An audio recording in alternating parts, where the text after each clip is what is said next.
गरुड़ पुराण के प्रतिपाद्य विषयों का निरूपण। सूत जी ने कहा, हे शौनक, जिस गरुड़ महापुराण को ब्रह्मा और शिव ने भगवान विष्णु से, मुनिश्रेष्ठ व्यास ने ब्रह्मा से और मैंने व्यास से सुना था, उसे ही इसी नैमिषारण्य में आप सबको मैं सुना रहा हूँ। इस गरुड़ महापुराण के प्रारंभ में सर्ग वर्णन, तदनंतर देवार्चन, तीर्थ महात्म्य, भुवन वृत्तांत, मनवंतर, वर्ण धर्म, आश्रम धर्म, दान धर्म, राजधर्म, व्यवहार व्रत, वंशानुचरित, निदान पूर्वक, अष्टांग आयुर्वेद, प्रलय, धर्म, काम, अर्थ, उत्तम ज्ञान और भगवान विष्णु की मायामय एवं सहज लीलाओं को विस्तार पूर्वक कहा गया है।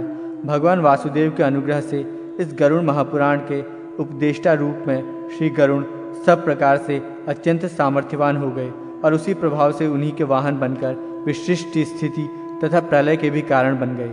देवों को जीतकर अपनी माता को दास्ता से मुक्त कराने के लिए अमृत प्राप्त करने में भी उन्होंने सफलता प्राप्त की। जिन भगवान विष्णु के उदर में संपूर्ण ब्रह्मांड विद्यमान है, उनकी क्षुधा को भी उन्होंने अपनी भक्ति से शांत किया। जिनके दर्शन या स्मरण मात्र से सर्पों का विनाश हो जाता है, जिस गारुड़ मंत्र के बल से कश्यप ऋषि ने जले हुए वृक्ष को भी जीवित कर दिया था, उन्हीं हरिरूप गरुड़ ने इस गरुड़ महापुराण का वर्णन श्री कश्यप से किया था। हे शौनक, ये श्रीमद् गरुड़ महापुराण अत्यंत पवित्र तथा पाठ करने पर सब कुछ प्रदान करने वाला है।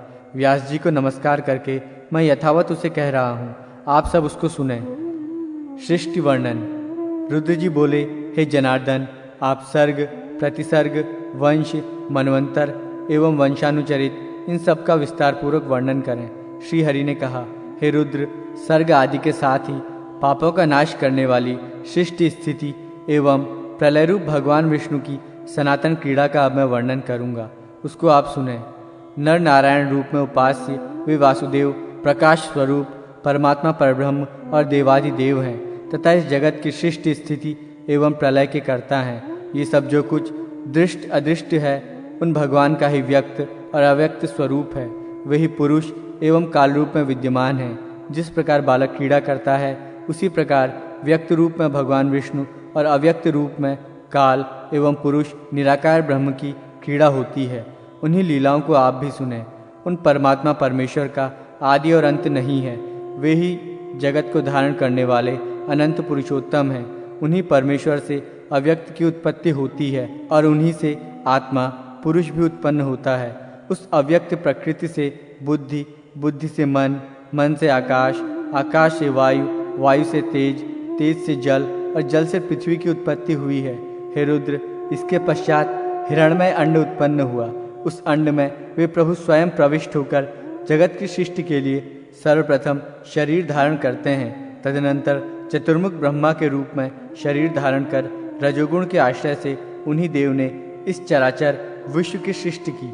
देव, असुर एवं मनुष्यों सहित ये संपूर्ण जगत उसी अंड में विद्यमान है। वही परमात्मा स्वयं सृष्टा ब्रह्मा के रूप में जगत की संरचना करते हैं, विष्णु रूप में जगत की रक्षा करते हैं और अंत में संहर्ता शिव के रूप में वे ही देव संहार करते हैं। इस प्रकार एकमात्र वे ही परमेश्वर ब्रह्मा के रूप में सृष्टि, विष्णु के रूप में पालन और कल्पांत के समय रुद्र के रूप में संपूर्ण जगत को विनष्ट करते हैं। सृष्टि के समय वे ही वराह का रूप धारण कर अपने दांतों से जलमग्न पृथ्वी का उद्धार करते हैं। हे शंकर, संक्षेप में ही मैं देवादि की सृष्टि का वर्णन कर रहा हूँ, आप उसको सुने। सबसे पहले उन परमेश्वर से महतत्व की सृष्टि होती है। वह महतत्व उन्हीं ब्रह्म का विकार है। पंच तन्मात्राओं रूप, रस, गंध, स्पर्श और शब्द की उत्पत्ति से युक्त द्वितीय सर्ग है। उसे भूत सर्ग कहा जाता है। इन पंच तन्मात्राओं से पृथ्वी, जल, तेज, वायु तथा आकाश रूप में महाभूतों की सृष्टि होती है। तीसरा वैकारिक सर्ग है। इसमें कर्मेंद्रिय एवं ज्ञानेंद्रियों की सृष्टि आती है, इसलिए इसे ऐन्द्रिक भी कहा गया है। इसकी उत्पत्ति बुद्धिपूर्वक होती है। ये प्राकृत सर्ग है। चौथा सर्ग मुख्य सर्ग है। पर्वत और वृक्षादि स्थावरों को मुख्य माना गया है। पांचवा सर्ग तिर्यक सर्ग कहलाता है। इसमें तिर्यक श्रोता, पशु पक्षी आदि आते हैं। इसके पश्चात ऊर्ध्व श्रोतों की सृष्टि होती है। इस छठे सर्ग को देव सर्ग भी कहा गया है। तदनंतर सातवां सर्ग अर्वाक श्रोतों का होता है। यही मानुष सर्ग है। 8वां अनुग्रह नामक सर्ग है। वो सात्विक और तामसिक गुणों से संयुक्त है। इन 8 सर्गों में 5 वैकृत सर्ग और 3 प्राकृत सर्ग कहे गए हैं। कौमार नामक सर्ग 9वां सर्ग है। इसमें प्राकृत और वैकृत दोनों सृष्टियां विद्यमान रहती हैं। हे रुद्र, देवों से लेकर स्थावर पर्यंत 4 प्रकार की सृष्टि कही गई है। सृष्टि करते समय ब्रह्मा से सबसे पहले मानस पुत्र उत्पन्न हुए। तदनंतर देव, असुर, पितृ और मनुष्य इस सर्ग चतुष्ट का प्रादुर्भाव हुआ।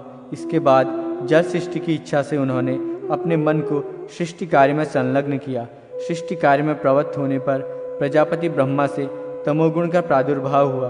अतः सृष्टि की अभिलाषा रखने वाले ब्रह्मा की जंघा से सर्वप्रथम असुर उत्पन्न हुए। हे शंकर, तदनंतर ब्रह्मा ने उस तमोगुण से युक्त शरीर का परित्याग किया तो उस शरीर से निकली हुई तमोगुण की मात्रा ने स्वयं रात्रि का रूप धारण कर लिया। उस रात्रि रूप सृष्टि को देखकर यक्ष और राक्षस बहुत ही प्रसन्न हुए। हे शिव, उसके बाद सत्वगुण की मात्रा के उत्पन्न होने पर प्रजापति ब्रह्मा के मुख से देवता उत्पन्न हुए। तदनंतर जब उन्होंने सत्वगुण समन्वित अपने उस शरीर का परित्याग किया तो उससे दिन का प्रादुर्भाव हुआ। इसीलिए रात्रि में असुर और दिन में देवता अधिक शक्तिशाली होते हैं। इसके पश्चात ब्रह्मा के उस सात्विक शरीर से पितृगणों की उत्पत्ति हुई। इसके बाद ब्रह्मा के द्वारा उस सात्विक शरीर का परित्याग करने पर संध्या की उत्पत्ति हुई, जो दिन और रात्रि के मध्य अवस्थित रहती है। तदनंतर ब्रह्मा के रजोमय शरीर से मनुष्यों का प्रादुर्भाव हुआ। जब ब्रह्मा ने उसका परित्याग किया तो उससे ज्योत्सना प्रभातकाल उत्पन्न हुआ, जो प्राक संध्या के नाम से जानी जाती है। ज्योत्सना, रात्रि, दिन और संध्या ये 4 अंश ब्रह्मा के ही शरीर हैं। तत्पश्चात ब्रह्मा के रजोगुणमय शरीर के आश्रय से क्षुधा और क्रोध का जन्म हुआ। उसके बाद ब्रह्मा से ही भूख प्यास से आतुर एवं रक्त मांस पीने खाने वाले राक्षसों तथा यक्षों की उत्पत्ति हुई। राक्षसों से रक्षण के कारण राक्षस कहा गया और भक्षण के कारण यक्षों को यक्ष नाम की प्रसिद्धि प्राप्त हुई। तदनंतर ब्रह्मा के केशों से सर्प उत्पन्न हुए। ब्रह्मा के केश उनके सिर से नीचे गिरकर पुनः उनके सिर पर आरूढ़ हो गए। यही सर्पण है। इसी सर्पण गति विरोध के कारण उन्हें सर्प कहा गया। इसके बाद ब्रह्मा के क्रोध से भूतों का जन्म हुआ, इसीलिए इन प्राणियों में क्रोध की मात्रा अधिक होती है। तदनंतर ब्रह्मा से गंधर्वों की उत्पत्ति हुई। गायन करते हुए इन सभी का जन्म हुआ था, इसलिए इन्हें गंधर्व और अप्सरा की ख्याति प्राप्त हुई। इसके बाद प्रजापति ब्रह्मा के वक्ष स्थल से स्वर्ग और द्युलोक उत्पन्न हुआ। उनके मुख से आज उदर भाग से तथा पार्श्व भाग से गौ, पैर भाग से हाथी सहित अश्व, महिष, ऊंट और भेड़ की उत्पत्ति हुई। उनके रोमों से फल फूल एवं औषधियों का प्रादुर्भाव हुआ। गौ, अज, पुरुष ये मेध्य पवित्र हैं। घोड़े, खच्चर और गधे ग्राम्य पशु कहे जाते हैं। अब मुझसे वन्य पशुओं को सुनो। इन वन्य जंतुओं में पहले श्वापद, हिंसक व्याघ्रादि पशु, दूसरे 2 खुरों वाले, तीसरे हाथी, चौथे बंदर, 5वें पक्षी, छठे कच्छपादि जलचर और 7वें सरिसृप जीव उत्पन्न हुए हैं। उन ब्रह्मा के पूर्वादि 4 मुखों से ऋक्, यजुष, साम तथा अथर्व इन 4 वेदों का प्रादुर्भाव हुआ। उन्हीं के मुख से ब्राह्मण, भुजाओं से क्षत्रिय, उरुभाग से वैश्य तथा पैरों से शूद्र उत्पन्न हुए। इसके बाद उन्होंने ब्राह्मणों के लिए ब्रह्मलोक, क्षत्रियों के लिए इंद्रलोक, वैश्यों के लिए वायुलोक और शूद्रों के लिए गंधर्वलोक का निर्धारण किया।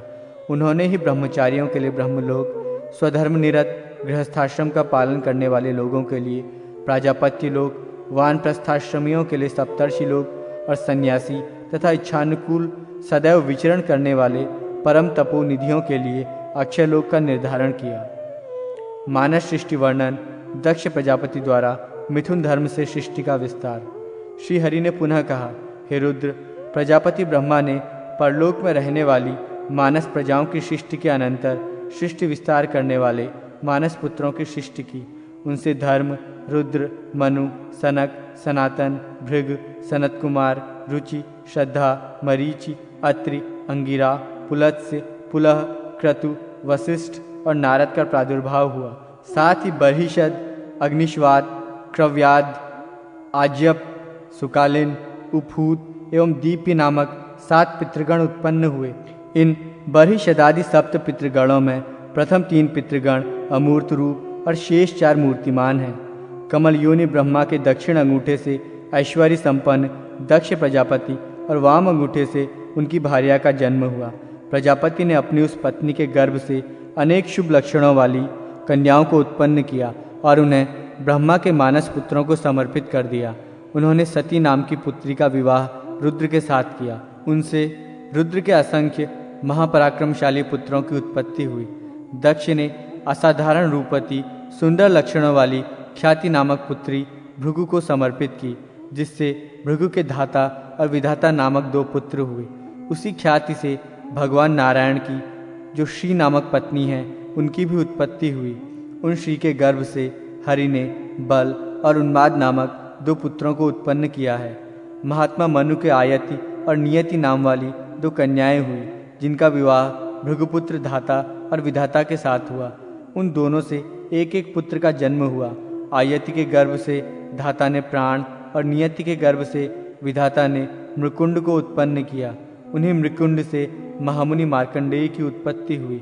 मरीचि की पत्नी संभूति ने पौर्णमास नामक एक पुत्र को जन्म दिया। उस महात्मा पौर्णमास के 2 पुत्र हुए, जिनका नाम विरजा और सर्वग है। अंगिरा ने दक्ष कन्या स्मृति से अनेक पुत्र और सिनी वाली कुहू, राका तथा अनुमति नामक 4 कन्याओं को जन्म दिया।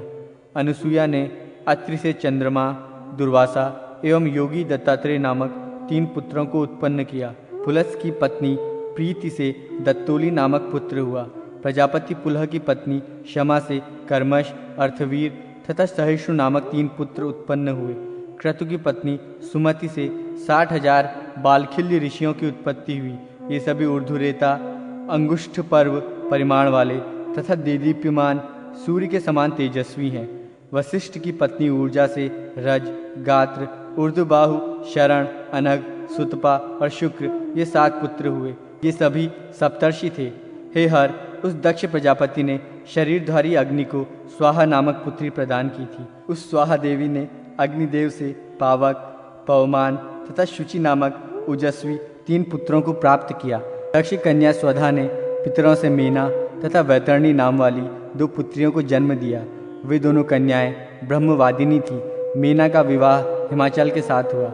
हिमाचल ने मेना से मैनाक नामक पुत्र उत्पन्न किया तथा गौरी पार्वती नाम से प्रसिद्ध पुत्री को उत्पन्न किया, जो पूर्व जन्म में सती थी। हे शिव, तदनंतर भगवान ब्रह्मा ने अपने ही समान गुण वाले स्वयंभू मनु को जन्म दिया और उन्हें प्रजापालन के कार्य में नियुक्त किया। उन्हीं ब्रह्मा से देवी शतरूपा का आविर्भाव हुआ।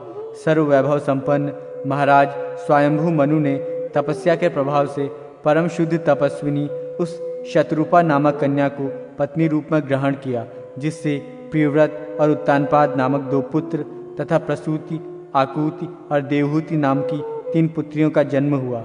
उनमें से मनु ने आकुति नामक कन्या का विवाह प्रजापति रुचि के साथ किया। प्रसूति तथा देवहूति क्रमशः दक्ष एवं कर्दम मुनि को प्रदान की गई। रुचि से यज्ञ और दक्षिणा का जन्म हुआ। यज्ञ से दक्षिणा के 12 पुत्र हुए, जो महाबलशाली याम, देवगण विशेष के नाम से प्रसिद्ध हैं। दक्ष प्रजापति ने प्रसूति से 24 श्रेष्ठ कन्याओं की उत्पत्ति की। उन कन्याओं में श्रद्धा, लक्ष्मी, धृति, तुष्टि, पुष्टि, मेधा, क्रिया, बुद्धि, लज्जा, वपु, शांति, रिद्धि और कीर्ति नाम की जो 13 कन्याएं थीं, उनको पत्नी के रूप में दक्षिणा के पुत्र धर्म ने स्वीकार किया। इसके बाद शेष जो ख्याति, सती, संभूति, स्मृति, प्रीति, क्षमा, सन्नति, अनुसूया, ऊर्जा, स्वाहा और स्वधा नामक 11 कन्याएं थीं, उनका विवाह क्रमशः मुनिश्रेष्ठ भृगु, महादेव, मरीचि, अंगिरा, पुलत्स्य, पुलह, क्रतु, अत्रि, वशिष्ठ, अग्नि और पितृगणों के साथ हुआ। श्रद्धा ने काम, लक्ष्मी ने दर्प, धृति ने नियम, तुष्टि ने संतोष तथा पुष्टि ने लोभ को उत्पन्न किया। मेधा से श्रुत का तथा क्रिया से दंड, लय और विनय नामक 3 पुत्रों का जन्म हुआ। बुद्धि ने बोध को, लज्जा ने विनय को, वपु ने व्यवसाय को एवं शांति ने क्षेम को उत्पन्न किया। रिद्धि से सुख और कीर्ति से यश उत्पन्न हुए। ये सभी धर्म के पुत्र हैं। धर्म के पुत्र काम की पत्नी का नाम रति है। उसके पुत्र को हर्ष कहा गया है। दक्ष प्रजापति ने किसी समय अश्वमेध यज्ञ का अनुष्ठान किया। उस यज्ञ में रुद्र और सती के अतिरिक्त निमंत्रित दक्ष के सभी जामाता अपनी पत्नियों के साथ उपस्थित हुए। ऐसा देखकर बिन बुलाए ही सती भी उस यज्ञ में जा पहुंची, किंतु वहां अपने पिता दक्ष के द्वारा किए गए तिरस्कारपूर्ण व्यवहार को देखकर उनसे न रहा गया और उन्होंने वहीं पर अपने प्राणों का परित्याग कर दिया। वे ही सती पुनः हिमालय से मेना के गर्भ में उत्पन्न हुई और गौरी के नाम से प्रसिद्ध होकर शंभु की पत्नी बनी। तदनंतर उनसे गणेश और कार्तिकेय हुए। सती के देहत्याग से अत्यंत क्रुद्ध महातेजस्वी भृंगीश्वर पिनाकपाणि भगवान शंकर ने यज्ञ का विध्वंस करके उस दक्ष को ये शाप दिया कि तुम ध्रुव के वंश में मनुष्य होकर जन्म ग्रहण करोगे। ध्रुव वंश तथा दक्ष प्रजापति की 60 कन्याओं की संततियों का वर्णन। श्री हरि ने रुद्र से कहा, उत्तानपाद की सुरुचि नामक पत्नी से उत्तम और सुनीति नाम वाली भार्या से ध्रुव नामक पुत्र उत्पन्न हुआ। उनमें ध्रुव ने देवर्षि नारद की कृपा से प्राप्त उपदेश के द्वारा देवाधिदेव भगवान जनार्दन की आराधना करके श्रेष्ठ स्थान प्राप्त किया। ध्रुव के महाबलशाली एवं पराक्रमशील श्लिष्ट नाम का पुत्र हुआ। उसने प्राचीन बरही नामक पुत्र की उत्पत्ति हुई। उससे उदारधि नामक पुत्र ने जन्म लिया। उसके दिवंजय नामक पुत्र हुआ। उसका पुत्र रिपु हुआ। रिपु से चाक्षुष नामक पुत्र ने जन्म लिया। उसी ने चाक्षुष मनु की ख्याति प्राप्त की थी। उस चाक्षुष मनु से रुरु उत्पन्न हुआ। तदनंतर उसके भी ऐश्वर्य संपन्न अंग नाम वाला एक पुत्र हुआ। उस पुत्र से वेन ने जन्म लिया, जो नास्तिक एवं धर्मच्युत था। मुनियों के द्वारा किए गए कुशाघात से उस अधर्मी वेन की मृत्यु हुई। उसके बाद पुत्र प्राप्त करने के लिए तपस्वियों ने उसके उरु भाग का मंथन किया, जिससे एक पुत्र हुआ जो अत्यंत छोटा और कृष्ण वर्ण का था। मुनियों ने उससे कहा, त्वम निषीद अर्थात तुम बैठो। इसी शब्द के कथन से उसको निषाद नाम की प्रसिद्धि प्राप्त हुई और वो विंध्याचल में निवास करने के लिए चला गया। तदनंतर उन मुनियों ने पुनः उस वेन के दाहिने हाथ का मंथन किया। उस मंथन कर्म से वेन को विष्णु का मानस रूप धारण करने वाला पृथु नाम का पुत्र हुआ। राजा पृथु ने प्रजा की जीवन रक्षा के लिए पृथ्वी का दोहन किया। उस पृथुराज का अंतर्धान नामक एक पुत्र था। उससे हविर्धान नामक पुत्र की उत्पत्ति हुई। उस हविर्धान का पुत्र प्राचीन बरही हुआ, जो पृथ्वी का एक क्षत्रिय सम्राट था। उसने लवण समुद्र की पुत्री सामुद्री के साथ विवाह किया। उस प्राचीन बरही से सामुद्री ने 10 पुत्रों को जन्म दिया। ये सभी प्राचेतस नाम वाले धनुर्वेद में निष्णात हुए। धर्माचरण में निरत रहते हुए इन लोगों ने 10,000 वर्षों तक जल में निमग्न होकर अत्यंत कठिन तपस्या की। तपस्या के प्रभाव से प्रजापति का पद प्राप्त करने वाले उन तपस्वियों का विवाह मारीशा नामक कन्या से हुआ। शिव के शाप से ग्रस्त दक्ष ने इसी मारीशा के गर्भ से पुनः जन्म ग्रहण किया। दक्ष ने सबसे पहले 4 प्रकार की मानस प्रजाओं की सृष्टि की, किंतु महादेव के शाप से उन मानस संतानों की अभिवृद्धि नहीं हुई। अतः उन प्रजापति ने स्त्री पुरुष के संयोग से होने वाली मैथुनी सृष्टि की इच्छा की। इसके बाद दक्ष ने प्रजापति वीरण की पुत्री असिकनी के साथ विवाह किया। इस असिकनी के गर्भ से उन दक्ष के 1000 पुत्र उत्पन्न हुए। नारद के उपदेश से वे सभी पृथ्वी की अंतिम सीमा को जानने के लिए निकल पड़े, किंतु पुनः वापस नहीं आए। हे हर, इस प्रकार उन 1000 पुत्रों के नष्ट हो जाने पर दक्ष ने पुनः 1000 पुत्रों को जन्म दिया। वे सभी शबलाश्व नाम से प्रसिद्ध हुए। उन लोगों ने भी अपने बड़े भाइयों के मार्ग का ही अनुसरण किया। पुत्रों के ऐसे विनाश को देखकर क्रुद्ध दक्ष ने नारद को शाप दे दिया कि तुम्हें भी पृथ्वी पर जन्म लेना होगा। अतः नारद कश्यप मुनि के पुत्र रूप में उत्पन्न हुए। इसके बाद दक्ष प्रजापति ने असिकनी से 60 रूपवती कन्याओं को जन्म दिया, जिनमें से उन्होंने 2 कन्याओं का विवाह अंगिरा के साथ किया। उनके द्वारा 2 कन्याएं कृशाश्व, 10 कन्याएं धर्म, 14 कन्याएं कश्यप तथा 28 कन्याएं चंद्रमा को दी गई। हे महादेव, इसके पश्चात दक्ष ने मनोरमा, भानुमति, विशाला तथा बहुधा नामक 4 कन्याओं का विवाह अरिष्ट नेमि के साथ किया। दक्ष प्रजापति ने कृशाश्व को सुप्रजा और जया नामक कन्याओं को प्रदान किया। अरुंधति, वसु, यामी, लंबा, भानुमति, मरुत्वती, संकल्पा, मुहूर्ता, साध्या तथा विश्वा ये धर्म की 10 पत्नियां कही गई हैं। अब मैं कश्यप की पत्नियों के नाम भी कहता हूँ। उनके नाम हैं अदिति, दिति, दनु, काला, अनायु, सिंहिका, मुनि, कद्रु, साध्या, ईरा, क्रोधा, विंता, सुरभि और खगा।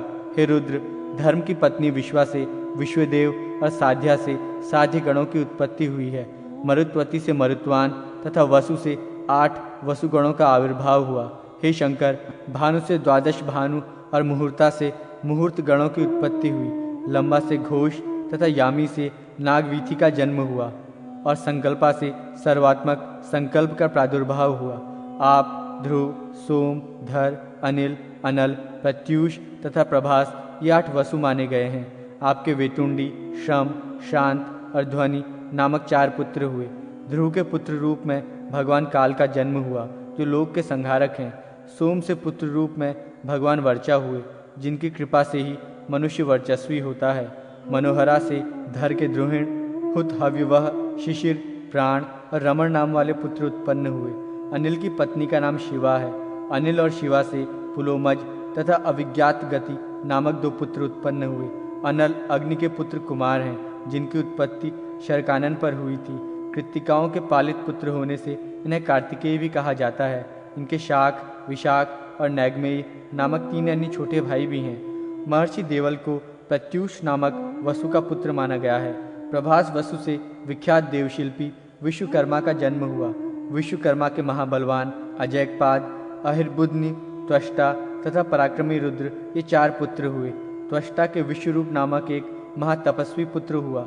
हर, बहुरूप, त्र्यंबक, अपराजित, वृषाकपि, शंभु, कपर्दी, रैवत, मृगव्याध, शर्व और कपाली ये 11 रुद्र कहे गए हैं। ये तीनों लोकों के स्वामी हैं। कश्यप की पत्नी अदिति से 12 सूर्यों की उत्पत्ति हुई है। उन्हें विष्णु, शक्र, अर्यमा, धाता, त्वष्टा, पूषा, विवस्वान, सविता, मित्र, वरुण, अंशुमान तथा भग कहा गया है। यही 12 आदित्य कहे जाते हैं। रोहिणी आदि जो प्रसिद्ध 27 नक्षत्र हैं वे सब सोम चंद्रमा की पत्नियां हैं। दिति के गर्भ से हिरण्यकशिपु और हिरणाक्ष नामक 2 पुत्र उत्पन्न हुए तथा सिंहिका नाम की एक कन्या भी हुई जिसका विवाह विप्रचिति के साथ हुआ। हिरण्यकशिपु के महापराक्रमशाली 4 पुत्र हुए। उनके नाम अनुलाद, ह्लाद, प्रहलाद तथा संह्लाद हैं। उनमें प्रहलाद विष्णुपरायण भक्त के रूप में प्रसिद्ध हुए। संह्लाद के आयुष्मान, शिवी और वाष्कल नाम के 3 पुत्र हुए। प्रहलाद के पुत्र विरोचन हुए। विरोचन से बलि की उत्पत्ति हुई। हे वृषभध्वज, बलि के 100 पुत्र हुए जिनमें बाण सबसे ज्येष्ठ हैं। हिरणाक्ष के सभी पुत्र महाबलवान थे। उनके नाम उत्कुर, शकुनी, भूत संतापन, महानाभ, महाबाहु तथा कालनाभ हैं। दनु के द्विमूर्धा, शंकर, अयोमुख, शंखशिरा, कपिल, शंबर, एक चक्र, महाबाहु, तारक, महाबल, स्वरभानु, वृषपर्वा, पुलोमा, महासुर और पराक्रमी विप्रचिति नामक पुत्र विख्यात हुए। स्वरभानु की कन्या सुप्रभा तथा वृषपर्वा की पुत्री शर्मिष्ठा थी। इसके अतिरिक्त उसे उपदानवी और हाइशिरा नाम की 2 अन्य श्रेष्ठ कन्याएं हुई। वैश्वानर की 2 पुत्रियां थीं। उनका नाम पुलोमा तथा कालका था। उन दोनों परम सौभाग्यशालिनी कन्याओं का विवाह मरीचि के पुत्र कश्यप के साथ हुआ। उन दोनों से 60,000 श्रेष्ठ दानव उत्पन्न हुए। कश्यप के इन पुत्रों को पौलोम और कालकंज कहा गया है। विप्रचिति के पुत्रों का जन्म सिंहिका से हुआ। उनके नाम व्यंश, शल्य, बलवान, नभ, महाबल, वातापि, नमुचि, इलवल, खश्रमान, अंजक, नरक तथा कालनाभ हैं। प्रहलाद के कुल में निवात कवच नामक दैत्यों की उत्पत्ति हुई। ताम्रा से सत्वगुण संपन्न 6 कन्याओं का जन्म हुआ। उनके नाम शुकी, शेनी, भासी, सुग्रीवी, शुचि और गृध्रिका हैं। शुकी से शुक, उलूक एवं उलूकों के प्रतिपक्षी काकादि उत्पन्न हुए।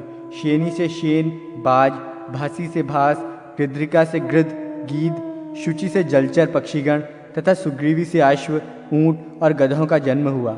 इसको ताम्रावंश कहा गया है। विंता के गर्भ से गरुड़ और अरुण नामक 2 विख्यात पुत्र हुए। सुरसा के गर्भ से अपरिमित तेज संपन्न सहस्रों सर्पों की उत्पत्ति हुई। कद्रु से भी अत्यधिक तेजस्वी सहस्रों सर्प हुए।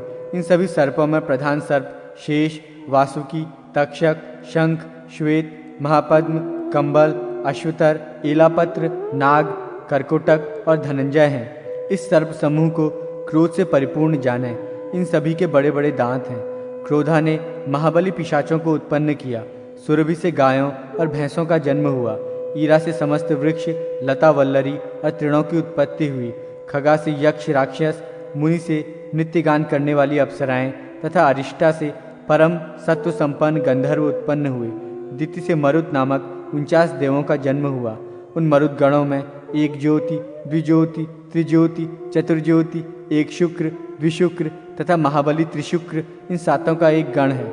ईद्रक, सद्रक, अन्याद्रक, प्रतिसद्रक, मित, समित, सुमित नाम वाले मरुतों का परम शक्ति संपन्न दूसरा गण है। ऋतजित, सत्यजित, सुषेण, सेनजित, अतिमित्र, अमित्र तथा दूरमित्र नामक मरुतों का तीसरा अजेय गण है। ऋत, ऋतधर्मा, विहर्ता, वरुण, ध्रुव, विधारण और दुर्मेधा नाम वाले मरुतों का चौथा गण है। ईदृश, सदृक्ष, एतादृक्ष, मिताशन, एतेन, प्रसदृक्ष और सुरत नामक महातपस्वी मरुतों का पांचवां गण है। हेतुमान, प्रसव, सुरभ, नादिरुग्र, ध्वनिर्भास, विक्षिप्त तथा सह नाम वाला मरुतों का छठा गण है। द्युति, वसु, अनाधृश्य, लाभ, काम, जयी, विराट तथा उद्वेषण नामक सातवां वायुगण स्कंद है। ये सभी 49 मरुदगण भगवान विष्णु के ही रूप हैं। राजा, दानव, देव, सूर्यादि ग्रह तथा मनु आदि इन्हीं श्रीहरि का पूजन करते हैं।